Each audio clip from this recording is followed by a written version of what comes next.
It's been a few years since we spoke with Dannion Brinkley, the man who survived 2 lightning strikes, open heart surgery, and brain surgery, and having near-death experiences during each event. His books have become renowned because of his down-to-earth way of explaining the visions of what he saw on the other side, many of them from the future. Well, the future is drawn ever nearer, and Dannion is speaking out. The topics of this conversation are some looming events and the transition into physical death.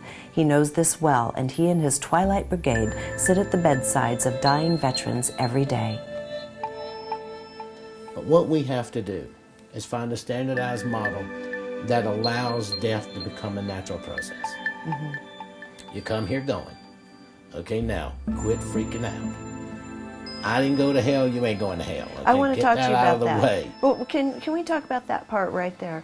When you have a man who is now coming toward the end, and he is still holding on to the fear that he is going to hell, can you give us an idea of how you approach him, how you frame it, how you talk to him?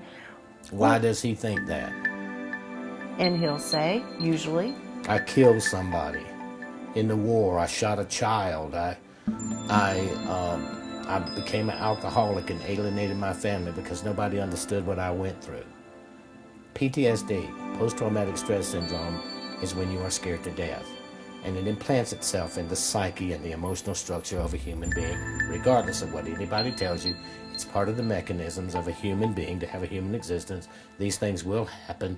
A chemical reaction in emotional planes will set up a trigger in the brain that when fear and intimate fear, that life and death threatening psychology begins to replay itself, not because of the event that they're going through in transition from this world to the next, but the event that preceded it puts itself into play. and so they keep playing this over and over towards Fighting the end. the same war.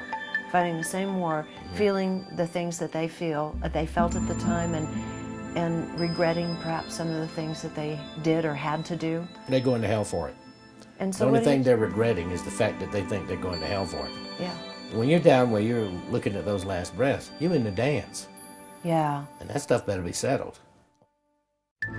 You will not find a more grounded approach to the process of dying than what Dannion relays in this interview.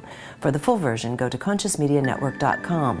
And you might also want to watch the first interview before viewing this one for background on his story.